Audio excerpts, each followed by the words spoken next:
Hey, what's up YouTube? It's ICU. Today we're going to be talking about the newly leaked iPhone XS. Sex? No, that's not right. The iPhone XS. But seriously, it's only one letter off from sex spelled backwards. Could you have done a better job naming it Apple? But let's face it, that's honestly what it is at this point anyway.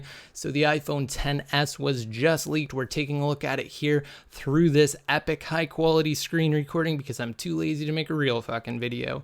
But let's check it out. So essentially, Apple actually leaked these images of the upcoming next generation iPhone. Some super sleuth on the internet happened to come across these when checking out some tests that Apple was doing in preparation for their September 12th media event stream. Yep, earlier today it was revealed that Apple is going to be announcing the next few devices that will essentially break your wallet on September 12th. And of course, Apple has to do some mad testing ahead of time because millions of people will sit on their couches and check these bad boys out. But here you go, in gold, the iPhone XS, which again, just an awful name.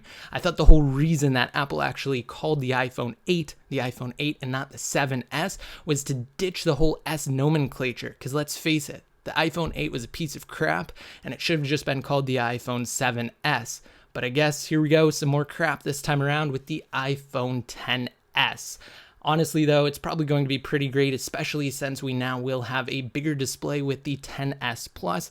I'm pretty excited for it. I'm of course going to have full coverage for you guys here on the channel every step of the way. We're going to actually have live coverage as well. Be sure to click that subscribe button if you have yet to, or don't. I really don't care.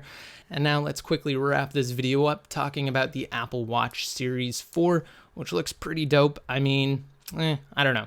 It looks like an Apple Watch, right? What can I say? The screen looks a little bit bigger. It looks like the rumors were pretty much dead on. We're getting a redesign on the Apple Watch, first time ever. Its display is going to span toward the edges of the device more now. So, of course, it takes advantage of that extra real estate. Looks pretty cool. I'll let you guys know what I think actually when we see this thing unveiled on September 12th. Until then, though, or until the next video, this is ICU signing out.